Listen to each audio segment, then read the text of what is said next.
Okay. Hello, fellow readers. I'm Ashley. And I'm Jessica. And this is Seriez Sisters.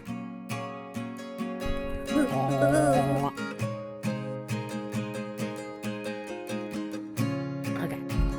I like to do that. Undulate. That's desire. How are you? Oh boy. It's been a It's been shit a show. day. Yeah. You might think this is funny. Okay. This morning, the 3-year-old. Well, first she threw a tantrum because the oranges we had weren't good oranges. That's fair. I mean, yeah, that's fine. But then she threw a fit because the Hello Kitty outfit I put on her was the wrong one.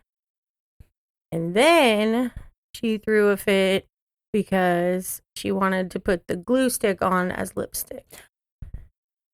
So it was just every 5 minutes there was a new thing. She's at that age, man. So that was fun. But I was only I wasn't late to work, but I was 10 minutes after I'm supposed to be there, I guess. That's called being late. Well, I know, think. but it's within a 45 Jesus Christ, give or take 15-minute window. Okay, so you were at the cutoff. How are you? I'm good. I had to get new glasses as well. They look nice. Thank you. They feel funny. I have a thing. I keep thinking I've broken them, they're cracked, but it's supposed to be like that.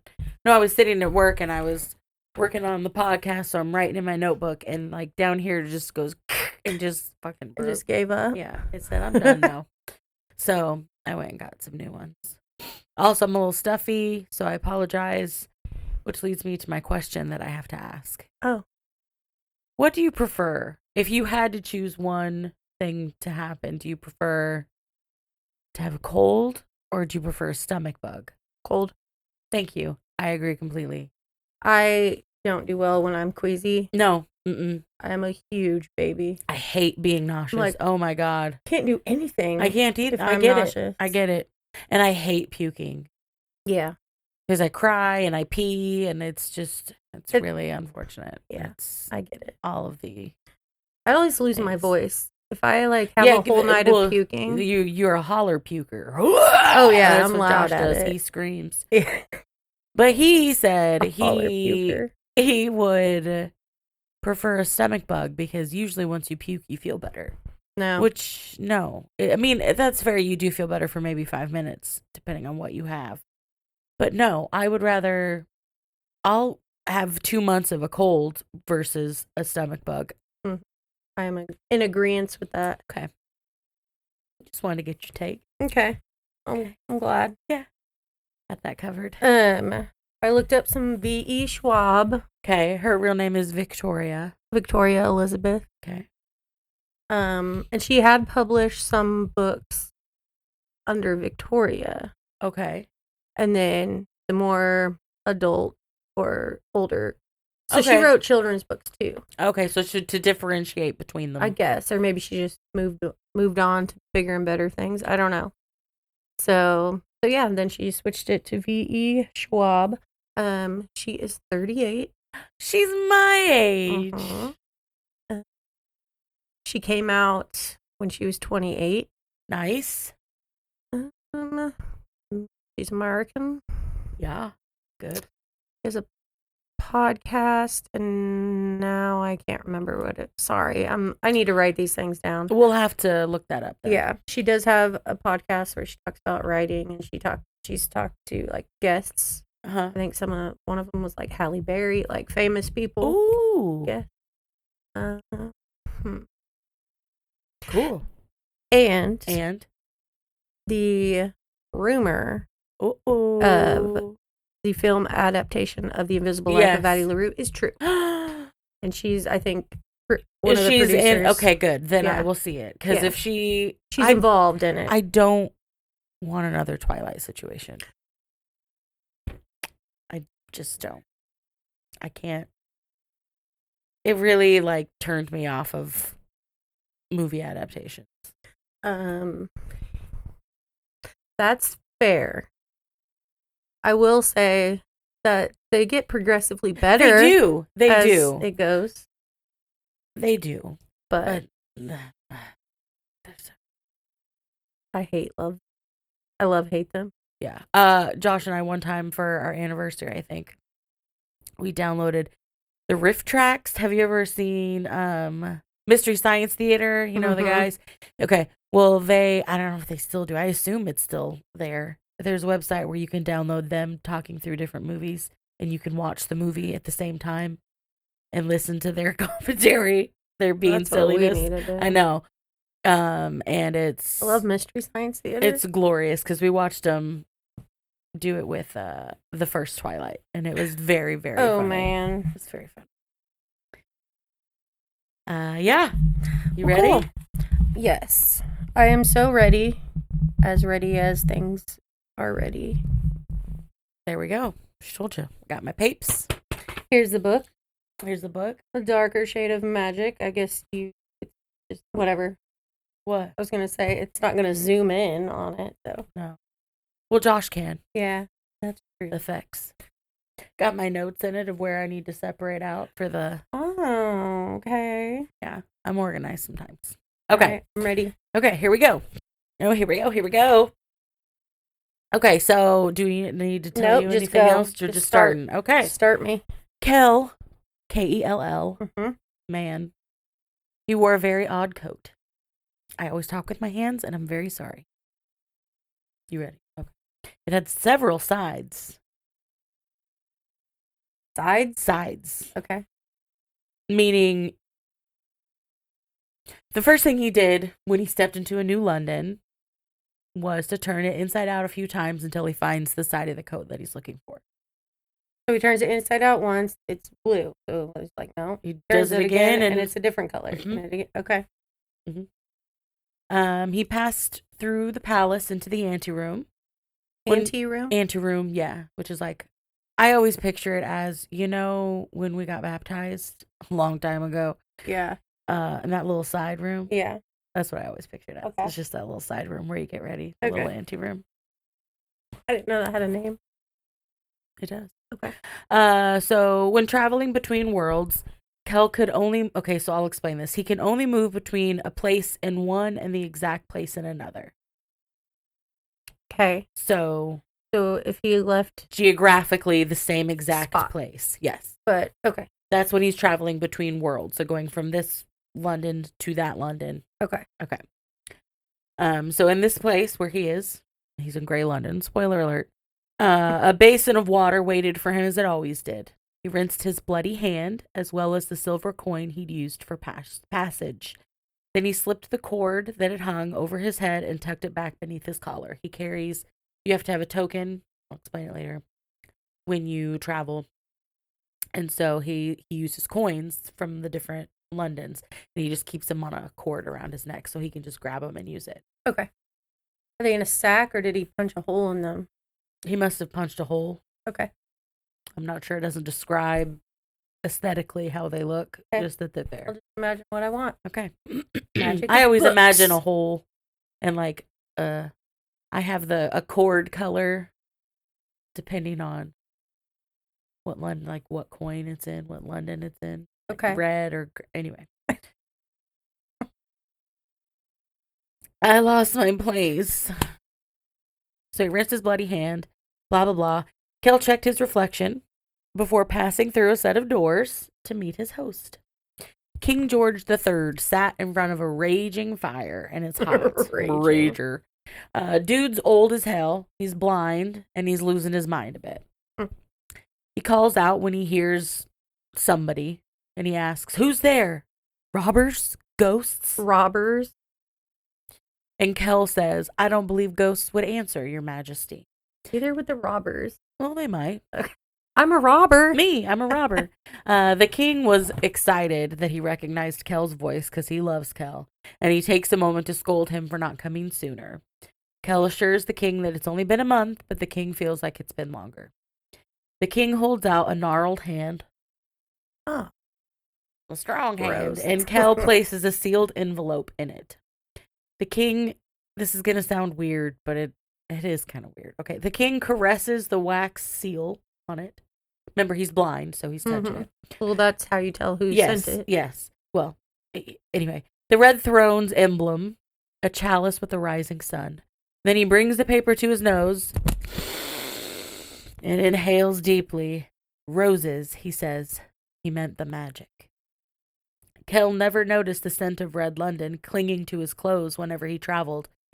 Someone would tell him that he smelled like freshly cut flowers. Kell was happy that at least it was a pleasant smell. He could smell Grey London, which smells like smoke, and White London, which smelled like blood. But to him, Red London just smelled like home. The king instructed Kell to open the letter and read it to him. Yes. Do individuals know about these other Londons? Only certain ones? Only certain few. Mostly, it's supposed to be just the king and queen and the royal families now. Okay. There was a time when people could walk freely if they had a little bit of power. They could go freely, but something happened, which we will get to. So he's reading the letter. The letter was from Kell's queen. Greetings to His Majesty King George III from a neighboring throne. And then, so the way that she writes is the story building happens while you're telling the story, if that makes sense. Yes. So there'll be like little side tangents of explaining things. Okay, so it says from a neighboring throne. Most didn't differentiate between the Londons. Only those who traveled between them needed a way to keep them straight. And inspired by the lost city known as Black London, Kell had given them all a color. Gray is the magicless city, red for the healthy empire, and white for the starving world. The fact that they were all called London was interesting, as they didn't resemble each other at all. They were just like the only parts that stayed the same. I believe there's a river in all of them. It's the Thames in Grey London, the Isle in Red London, and it's called something I can't pronounce in White London. So it's like the geography is kind of the same, but yes, but that's where it stops. The city looks different. Yeah. Okay. They actually don't know why they all call them London, because, like I said, there's no resemblance. But the theory was that one of the cities had taken the name long ago before all the doors were sealed. But the Londons all argue about who had the name first. Okay. So there's white, gray, red, and mysterious black. Okay. Kell continues reading the letter to the king. We hope to learn that you are well and that the season is as fair in your city as it is in ours. The king tells Kell to continue, but that's all the queen had written. So the king is knocking on death's door. So it's kind of just a formality that she sends him a letter, but she also sends the prince a letter, who we will see in a moment. So because that's all the queen has written, Kell feels bad, so he just keeps talking and pretending like it's part of the letter. He's just making things up as he goes. The clock strikes 5 and Kell's like, oh shit, I'm late. So he quickly wraps up the reading of the letter and begins to leave the room. But King George calls him back. Holding out a coin, he tells Kell, it's fading. I can't feel the magic anymore. Kell tells him that he could get in trouble for giving him these pieces of Red London, but he still plucked a new coin from his pocket and put it in and he trades the king for the old one. The first time he'd done this was to show the king who he was and to prove where he came from. From that day on, every time Kell paid a visit, the king would insist that the magic had worn off, and Kell would trade him for a new one. So Kell leaves the king with his coin. He pulls aside a curtain to reveal a mark Kell pulls aside a curtain to reveal a mark in the wood, drawn in blood a month ago. On another wall, in another room, in another palace, the same mark stood. Kell's blood. Go on. Okay, Kell's blood, when paired with the token, allowed him to move between worlds. However, okay, so between the worlds, like I said, that has to be the exact point, right? If you're within the same world, like if you want to go from point A to point B inside of Red London, both of those places need to have the same symbol marked in the door. Okay. So it's kind of like a bus stop. Yeah. Okay. Yeah, essentially. You only get dropped off at certain stop. The knife he used, because he uses his blood, obviously, is silver from the tip to the hilt and monogrammed with the letters K and L. The only relic that he had from another life, a life he didn't remember. His blood welled up on his arm. He usually cuts his arm. He touches his fingers to the cut and then the symbol on the door, redrawing the circle. He has his, well, I guess he doesn't need a coin. Anyway, he presses his palm flat against the door, says his weird ass tassen, which means transfer. I'm rarely going to say the words. He's not speaking parcel tongue. The pattern on the wall rippled and gave way under his touch, and Kell stepped forward and through. You're late, the prince says. I'm not. What? I think I just lost my goddamn mind. Who is she talking to? No idea. Oh, shit. So, he went to a different palace now? No, he's, so the king is kind of in a, not really a prison, but he's kind of being kept. This won't matter later. This is just to introduce you to how the magic works. Okay. But he, since he's losing his mind, he tends to tell people about Kell. Okay. And that's not great. It makes him look even crazier. So he's being like kept as prisoner in in his palace. Okay. And so then his son, the Prince Regent, who says he's late, he has either the rest of the palace or his own place. So yes. Okay, so when he just traveled just now, where did he go? He went into this other guy's. But he's still in the same London. Okay. Okay. Yes. Okay. Yeah. Sorry. Same that London. Was my question. Same London. It's all confusing. Right. So the Prince George says, "You're late." Kell apologizes, stating that he had an errand, and the prince rudely says that he is the errand. Kell reminds him that his orders are to see the king first. The prince is like, "I'm the errand." You looked confused. No, I just thought it was a weird thing to say. Yeah. Anyway, then Kell gives the prince his own letter of correspondence from the queen. The prince reads it and takes his sweet-ass time writing his reply. When it's finished, instead of handing it directly to Kell, the prince asks him to take a walk with him. He invites Kell to dinner, which seems nice, but the prince is no fool. And only a fool would give Kell a chance to stand out. Grey London had forgotten magic a long time ago, and Kell wouldn't be the one to remind them of it. Kell tells I don't trust this prince. Just he throwing sucks. that out there. He sucks. I can't remember if he shows back. I think he might show back up in one of the other two, but not this one. Kell tells the prince thanks, but no thanks, saying, "I'm better left a specter than made a show." Kell tipped his head so that his copper hair tumbled out of his eyes, revealing not only the crisp blue of his left one, but the solid black of his right. The mark of a blood magician. What? An Antari. The prince or Kell? Kell. Okay. So, okay. Got it. Yeah.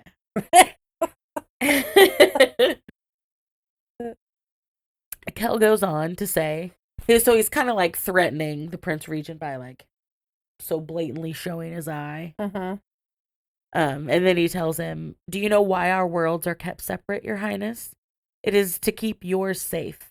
There was a time, many, many years ago, when they were not so separate, when the doors between your world and mine and others and anyone were open, and anyone with a bit of power could pass through. But the thing about magic is that it preys on the strong-minded and the weak-willed, and one of the worlds couldn't stop itself. The people fed on the magic, and the magic fed on them until it ate their bodies and their minds and then their souls." The prince whispers, "Black London." Kell tells the prince what Grey London and Black London have in common. They both lack temperance, and they both hunger for power. The only reason Grey London still exists is because it was cut off, and it learned to forget. Once Kell makes his point, the prince gives him the response letter for the queen, and Kell leaves. Question. Comments. No, not yet. Okay. Kell's like, "I need a fucking drink." Me too, Kell. Hey, me three. I missed the straw. Not to bring up Dane Cook. I don't know if that's a sore spot, but remember that when he's like, when you're at the movie and you're trying to, and you can't find it. That's a good stand-up, though. Anywho, Kell had some business to attend to before he made his way home. He passed the Thames and Westminster Abbey, finally coming to a little tavern. He makes sure his jacket is turned to the correct side, and he pats his pockets, makes sure all is there, and then he goes in. Phone, wallet, keys. Yep, all the things. The tavern is called the Stone's Throw, and it is run by a big man named Baron. What Kell loved the most was that this tavern was always there in all 3 of the Londons. Is this a curious thing? It's rare. It's a rare thing. Rare thing. It's not a source of power like the river is, but it's just an oddity it helps him feel grounded because it's there. In Grey London, it's called the Stone's Throw. In White London, it's called the Scorched Bone. And in Red London, I believe it's the Ruby Fields. Anyway, the name and drinks changed, obviously, but it was always there. The perfect place to do shady business. A clock struck 7, and Kell pulled a trinket out of his coat. It was a wooden box, roughly the size of his palm, and fastened with a metal clasp. When he undid it and slid the lid off, the box unfolded into a game board with 5 grooves, each of which held an element. In the first groove was a lump of earth, in the second, a spoon's worth of water, in the third, in place of air, was a thimbleful of sand, so you would use the air to move the sand, like in a little cyclone. In the fourth was a drop of oil that was highly flammable. Usually you had some sort of fire starter, and then you... And in the fifth and final groove was a bit of bone. In Kell's world, the box was used for children to discover which elements they were drawn to. But here in a city without magic, it was a rarity, and he was certain that the collector would approve. There's 2 kinds of people in Grey London who came to find Kell at the Stone's Throw. Collectors and enthusiasts. Collectors were wealthy and bored. They had no interest in magic itself, and Kell enjoyed their patronage. Enthusiasts were annoying. They thought of themselves as magicians and wanted to purchase trinkets to use. Kell didn't like enthusiasts because he found serving them was closer to treason. Because by smuggling these things, the only things that are supposed to be taken in between the worlds is letters of correspondence from the kings and queens. That's it. So Kell likes to smuggle shit. Okay. He likes his little trinkets and items. But by giving these items to people like collectors who he knew wouldn't actually use them, it didn't feel as bad as giving them to an enthusiast who would try to use it and do things with it. Okay. A young man takes the empty seat next to Kell. This was not the collector he'd been expecting. Kell tells the man to go away, but he doesn't leave. Instead, the enthusiast introduces himself as Edward Archibald Tuttle, choosing to go by Ned for short. That is a name. Yeah, man. That's too long. Kell's reputation had preceded him, and Ned had a favor to ask. Ned wanted a bit of earth. It seemed like a small request, but it wasn't. Many enthusiasts believe that possessing a piece of another world would allow them to tap into its magic. Which would have been true long ago, but now that the doors were gone, that time was over. Only Antari could travel through worlds, and they were a dying breed. Only Kell, and there's another one named Holland. He's scary. They were the only 2 left. Kell makes a deal with Ned. If Ned can use the game board and move one of the elements, then Kell will get him his bit of earth. So Ned chooses water, gives it his all, but nothing happens. So he hollers that the board is rigged, and it doesn't work. So then Kell uses his own magic and makes each of the elements move. Ned tries to purchase the board, but Kell says no.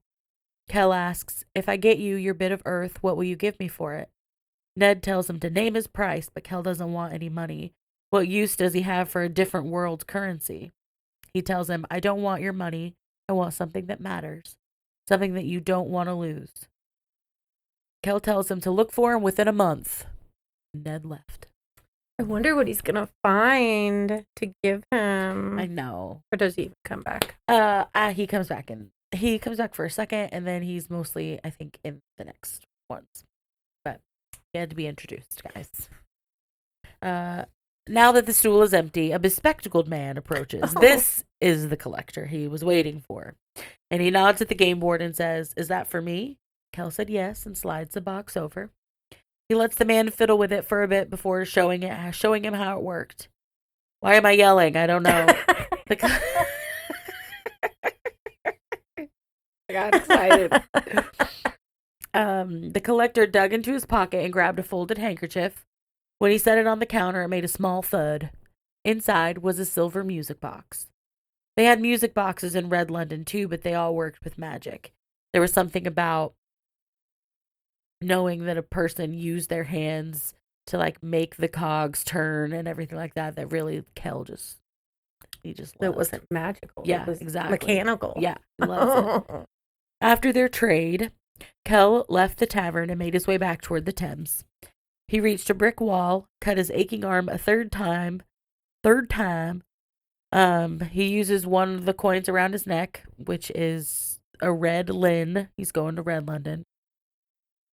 And with the coins in his hand, he touched it, blood and all, to the bricks. "As Travers," he said, which means travel. You told me I had to say it or you would ask. This bitch. It didn't mean you had to say it every time. I won't. Now, he didn't say travel last time. He said transfer. Oh. Okay. So they're different. He travels between the worlds. He transfers within the world. I feel like travel would be within the world. I concur. And transfers. I agree completely. Now we are seeing 2 royal guards, Jen, Gen, and Parrish. They're playing cards. After Jen wins and takes all of Parrish's money, he asks if they should play again. Parrish declines and goes to take a piss. Jen tells him that he's just bitter. Jen and Parrish are part of Prince Rye's personal guard. Prince Rye is the prince in Red London. Yes. Rye for red. Okay, guess we can do that. I don't know. Parrish was fond of the prince. He may be spoiled, but he was also good-natured and exceedingly lenient with his guard. The best nights were the ones when Prince Rye and Master Kell went out into the city, and he and Jen were allowed to follow at a distance, relieved of their duty. So, are they like friends? Oh, who friends? Master Kell and Prince Rye? I'm not telling. You'll find out soon. When Parrish returns from relieving himself, Jen is nowhere to be seen. Parrish began picking up the cards, but stops. When what's that? He hears a male voice inside the room with Rye. Now, Rye had varied tastes. Do you hear my male voice? I'm sorry, do it again. Oh, that's really good. It was all mumble. Yeah. You know it's there, but you're like, what? At a frequency I can't make it. I just know something's happening. Rye has varied tastes, and it was hardly Parrish's place to question his proclivities. I use that real sentence because I like that word.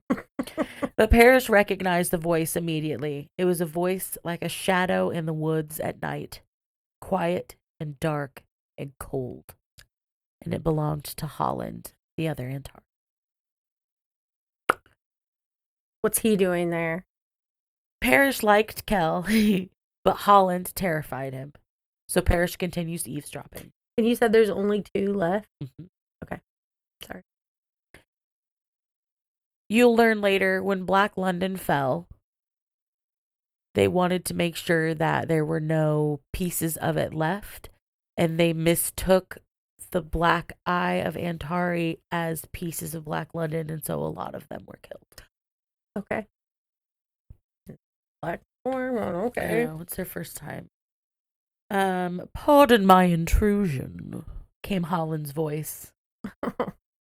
Rye asks why he was seeing him instead of his father, the king, and Holland tells him that he'd already been to see the king, and now he comes to him with something else. It was nearly Rye's birthday, and Holland's king and queen wanted to deliver a gift. Rye starts to decline, saying, "You know the laws. I cannot take..." Holland interrupts him. "I know the laws, young prince.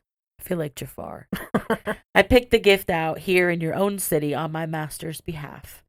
Rye says, "Very well." Through the door, Parrish hears the shuffle of a parcel being opened. "What's it for?" Rye asked. Holland responds, "For strength." Rye begins to say something else, but at the same time, the clock's bells went off, drowning out whatever else was said between them. Holland steps out of Rye's room and notices Parrish. The Antari dug a coin from his pocket and flicked it toward Parrish, saying, "I was never here." By the time the coin hit Parrish's palm, he was alone in the hall, staring down at the disc, wondering how it got there. Can they do that? It's magic, bitch.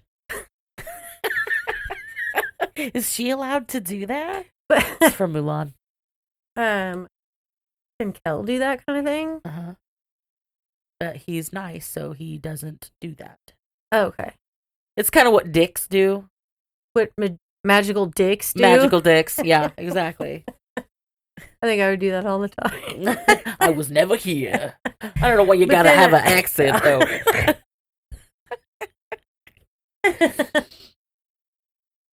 All right. Okay. So, Kell now comes home. But, oh, yeah. Sorry. It's fine. So, he can just disappear where he is? No, he didn't disappear. He walked off. He disappeared. He was gone by the time, like, gone as in he just rounded the corner. Yeah, he didn't apparate or anything like that. Okay. Now I feel better. Okay. Yeah, I'm sorry. I should have been better. All right, so Kell steps from the bank of one London to the bank of another. The black of the Thames was replaced by the warm, steady red glow of the Isle. This means a source of magic. If red was the color of magic in balance, then black was the color of magic without balance, without order, without restraint. Okay. Kell climbs the stairs to the palace. He shrugs off his coat, turns it inside out from right to left, and when he slides his arms back into the sleeves, they're a lovely red.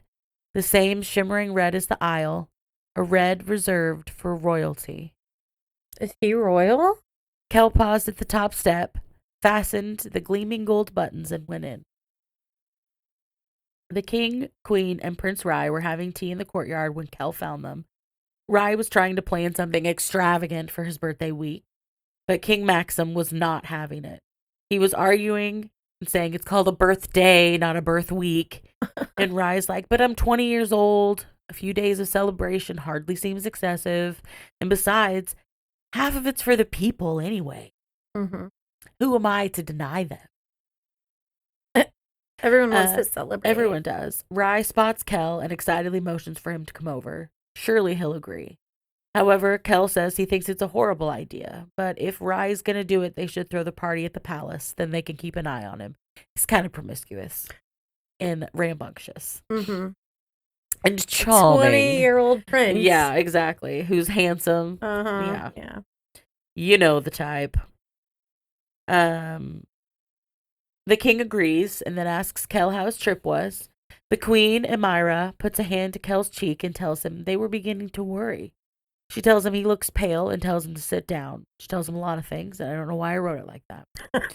The royal family bore a rich tan, honey eyes, and black hair. With fair skin and reddish hair, Kell felt perpetually out of place. Kell tells the queen, "I'm fine, your majesty." She gives him a look, and he corrects himself. Mother. They took him in when he was I was going to 5. say, he's probably not biologically Correct. theirs, but maybe they raised him. Yep. Okay. Yeah, man. Cool. When Kell couldn't keep his eyes open, he excuses himself, and Rye goes with him. Rye tells him that Holland had paid a visit earlier. Ugh. I know. And Kell asks... No, he didn't. Kell doesn't ask anything.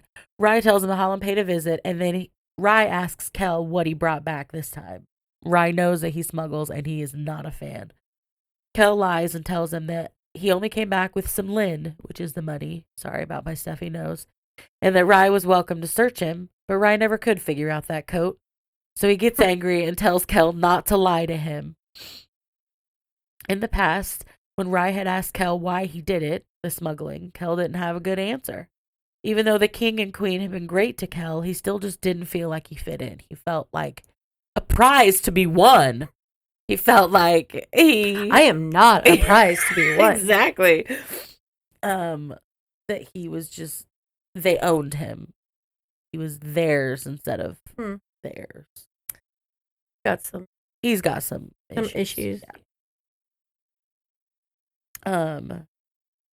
Kell had mentioned that he felt that way to Rye one time, and that comment had earned him a punch in the face, and then the boys never talked about it again. Okay. Currently, Rye was irritated that Kell kept breaking the law. And Kell's Quit breaking the law. Quit breaking the law. Oh, I forgot about that. Kell's defense was, they're just trinkets. There's no real danger. Rye says he won't tell their parents, but Kell needed to stop. Then he went off to bed. Sorry. I thought I was going to cough, but it went away. Oh, you're going to sneeze. Oh, I was going to do a whole bunch of things. I'll lick the microphone. When Kell arrived in his own room, he looked so disgusted. Instead of collapsing on the bed like he wanted, he walked to a smaller room like a closety guy, filled with books. On the back of that door was a series of marks. Kell did his magic thing, and the wall gave way. He went to his own tavern. He went to the Ruby Fields. In Redland. In Redland. Okay. Yep. Here it was run by a grandmotherly woman named Fauna, and Kell had made a deal with her when he was young, and the room at the top of the stairs had become his. Spellwork was drawn around the window and the door to keep anyone but Kell out. The space under the cot and the dresser drawers were filled with boxes, and in those boxes were treasures from every London. The sole decoration on the walls was 3 canvases tacked side by side. They were maps of Grey London, White London, and Red London. Kell began to tend to his wounds. He'd already begun to heal. Antari healed quickly. Not Wolverine quickly, but quicker than a human. What wounds did he have? Oh, from cutting his arm. Okay. Gotcha. I was like, did I miss something? A fight? No, but there will be fights later. Don't worry. I have a question. Is it salve or salve? I hear people pronounce it both ways. Okay. Anyway, he applied that to his cuts. Call it a balm. A balm. He's rubbing a lotion on him. He noticed a small, shiny scar below was the crook of his elbow. The symbol was unreadable due to fading. Kell had lived in the palace since he was 5. He first noticed the mark when he was 12. He'd spent weeks searching for the rune in the palace libraries. It meant memory. The spell wasn't to help someone remember, though. It was to make them forget. Something that was a capital offense, and he suspected that the king and queen had sanctioned it. Kell... What is the offense? Taking somebody's memory away. They carved a rune into the kid's arm because to take his memory away. Okay, so it's different than Holland saying I was never here. Not by much. It's okay. They similar thing. Yeah, and compulsion spells are against the law as well. What's a compulsion? Making people do your bidding, like taking they over their body. The fun stuff away. I know they do. Kell also didn't understand where his monogrammed knife had come from. That's kind of how he got his name, Kell. The K and the L together. Had the knife always been his? Was it his father's? In the absence of the memory that he just didn't have, it eats at him. Whoever his family was, they hadn't been Antari, because it's not passed along through the bloodline. It's just random. Oh, okay. No one knew what led to it. Wrapped up in his thoughts. But they're not making any more. No. Okay. Not so far. Wrapped up in his thoughts, Kell wound his new silver music box and let it lull him to sleep. And now we meet another lady. Okay. This first one is mostly you're just getting to know the characters and the rules of the world. More shit will happen in the next one, I promise. But this is who I think you'll like. Her name is Delilah. She goes by Lila Bard. Okay. She lived by a simple rule. If a thing was worth having, it was worth taking. Oh, she's a thief. Yeah, she is. A thief with a heart of gold. Yeah. She was admiring the silver pocket watch she had recently stolen off a gentleman in the street. A clumsy collision, a swift apology, and a hand on the shoulder to distract from a hand in the coat. The constable stopped her and asked if she had the time. She quickly murmured, 9:30, deepening her voice. She's not really a man. She doesn't sound like that, but she's dressed as a man. Okay. I just want to spook you. Like, why does she talk like that? She deepened her voice so she didn't give her disguise away. The man told her/him to be careful out there alone at night. Likely to get your pocket picked. He handed her a wanted paper of a pickpocketer, and Lila smiled as the man walked away. She made her way to the docks, whistling as she walked. The name of the boat was the Sea King. The owner, Powell, claimed that the ship was sturdy as ever, still fit for the high seas. Lila disagreed. It was falling apart. It was disgusting. It was docked and it was not going to run again. Lila felt something close to safety as no one followed her down the hall to her cabin at the end. She shed her disguise and her weapons. The surface of her little desk was covered in maps, most rolled out, but one spread open. It was her favorite map because none of the places were labeled. To Lila, it was a map to anywhere. She wants to be a pirate, but she's happy enough to have adventures on land if she can't get a boat. I want to be. See? She felt the weight of the night's take in her pocket. Lila could heal Powell. Could heal him? No, she couldn't, but she could hear him. She could hear Powell in his own quarters acting out his nightly routine of drinking and cursing and muttering stories to the walls of his rotting ship. He and Lila had come to an agreement. She lost a cut of every night's take to his hospitality. In return, he forgot that he was renting a room to a wanted criminal, let alone a girl. The picture on the wanted poster was Lila. I was wondering. Lila was just about asleep when someone knocked on her door. It was Powell's drunk ass wanting his cut. She dropped a few bits of silver into his palm. Powell tells her, "That's not enough." And Lila responds, "Slow night. I'll make up the difference tomorrow." Powell drunkenly tells her that the payment doesn't have to be in coin. Oh, he didn't shimmy, but this no. is supposed to insinuate sexies. Lila knees him in the stomach. Multiple. Lila knees him in the stomach for that comment, but that just makes him angry. So there's a scramble with him trying to do the dirty man thing and her trying to get away. And finally, she grabs the dagger from her discarded weapons and plunges it right into his guts. Not his wiener. If it was there, I bet she would have. I mean, if Where it was is closer, I think the gut. If he had one. He's got it hidden. Tuck your sack back. Anywho. In the stomach. Yes. Okay. Powell's body hits the floor and stays there. Dead. Blood was spreading out across the boards, and Lila knew she had to do... He's dead? Oh, he's dead. She, squished it up in there. Well, he shouldn't be trying to rape her. I know. That's what I always say. Lila knew she had to do something fast. So she redid her disguise, put all her weapons back on. She grabs a bottle of whiskey Powell had dropped and coated the entire room in alcohol. She lit a match and got the hell out. The Sea King groaned, and Lila watched the smoke as the boat began, to sink. What London is this? Also red? No. Okay. You haven't said? I haven't said. You'll know in the next paragraph. Okay, sorry. That's okay. Then she sighed and went in search of another place to spend the night. The last time Lila had seen Baron, the owner of the Stone's Throw, so she's in Grey London, he had kicked her out for thieving from one of his customers. As Lila approached now, so they have a relationship that's kind of like he's protective of her in a fatherly way and really worries about her. He'll let her stay there, but she has to pay with coin that wasn't taken from somebody. So she gets grouchy with him sometimes. He pretended not to notice her at first, and then he finally says, "Back so soon?" Lila leaned against the door and tells Baron she needed to rent a room. She holds out the silver pocket watch, asking if that would buy her a few nights. Baron considers the watch for a moment and then says, "Keep it. I know you're good for the coin." The only stipulation for her staying was that no one there could be a mark. Lila accepts, telling him that she won't be staying long, just until the smoke clears. Lila notices a piece of paper flapping on a post beside the door. It was the same wanted poster the constable had shown her.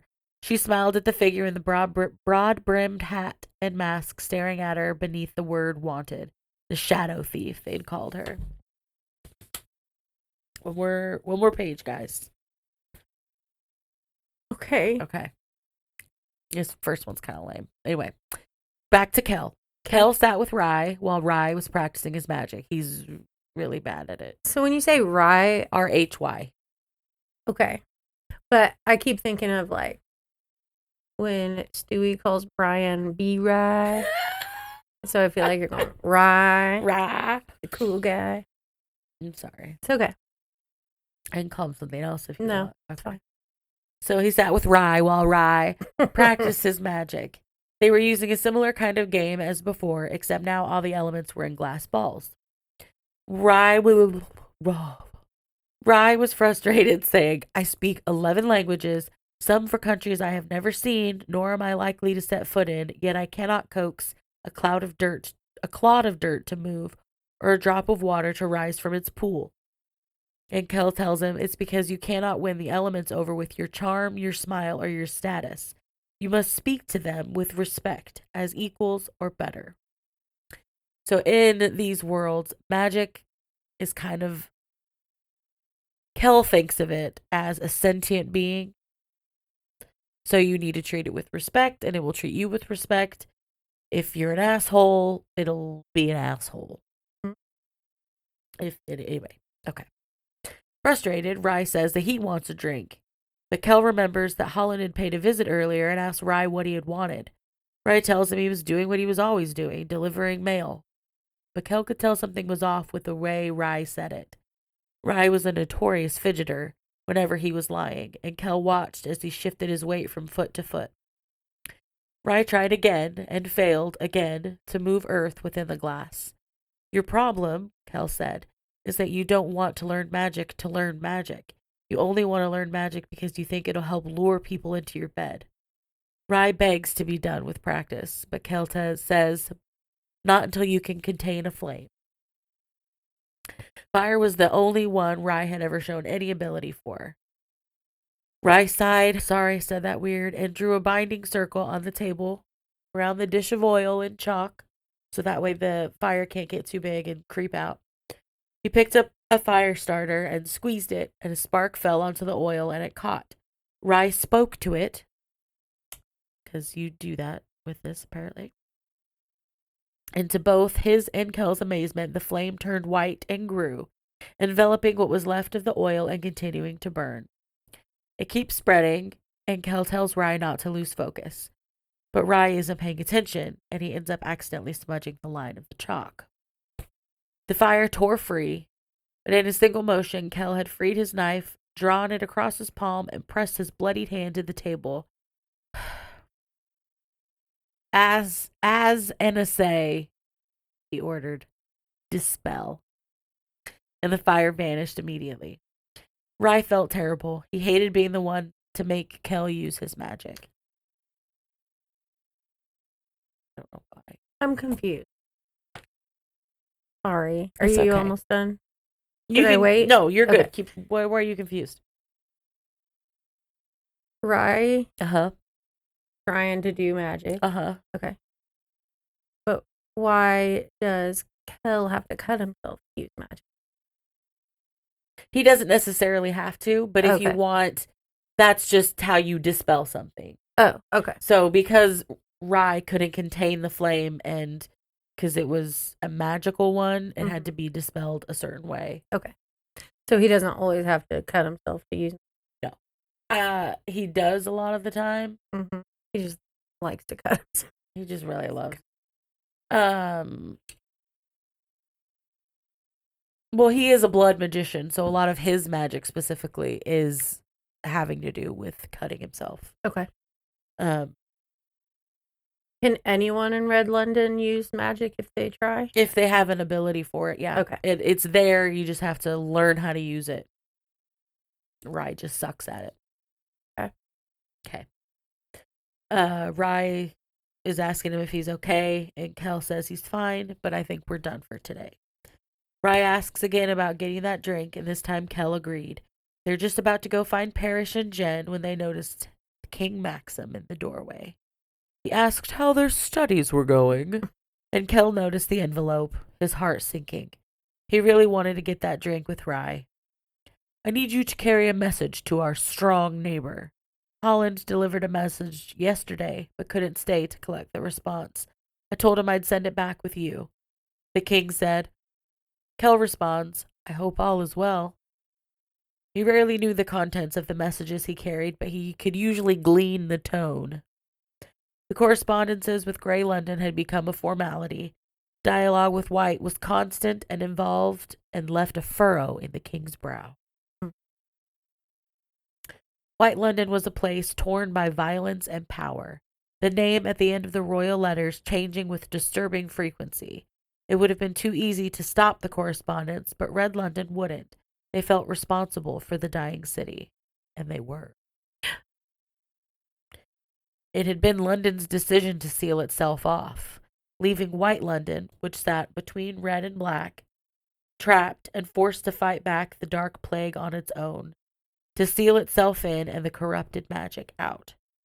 At the time, White London was strong, and the Red Crown believed it was the only way they would all survive.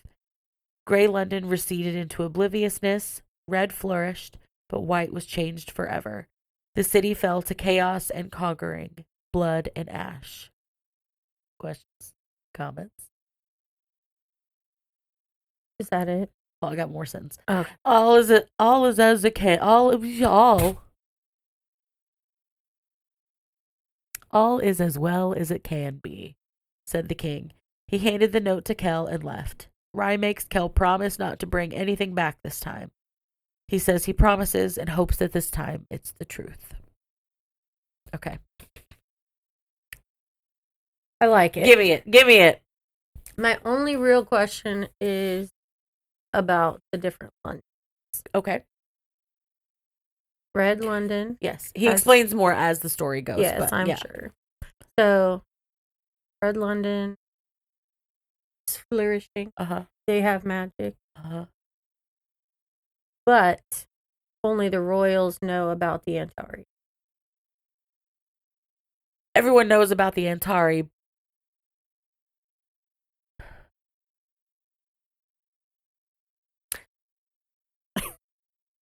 I think the people in Red London, where magic is, and White London know about the other Londons.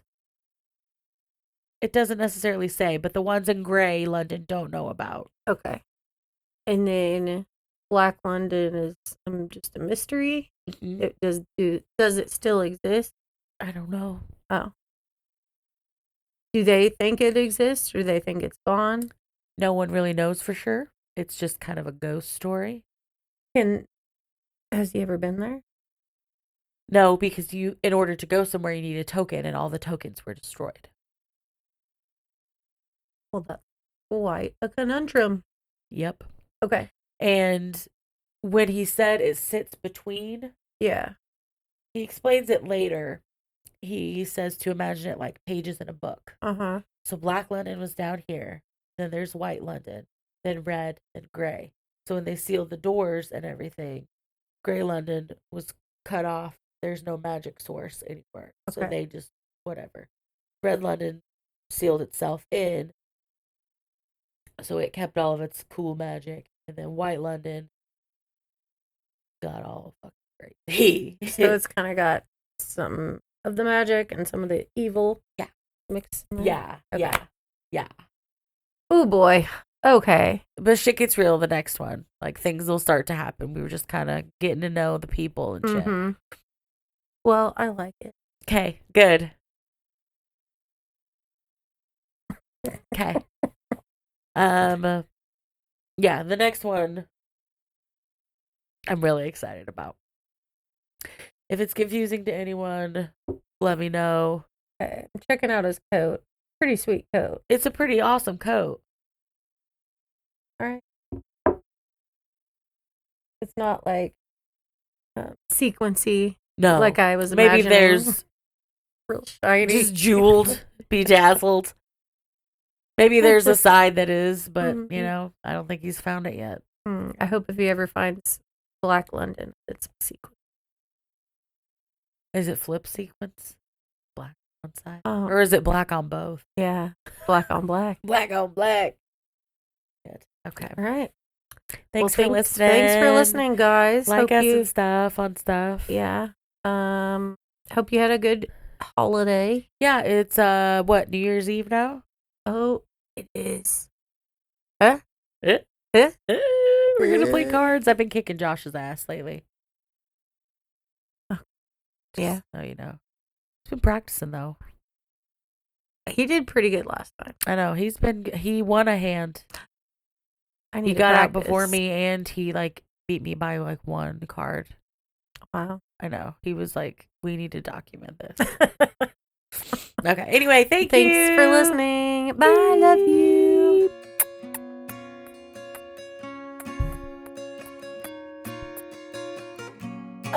Oh, I touched your boot.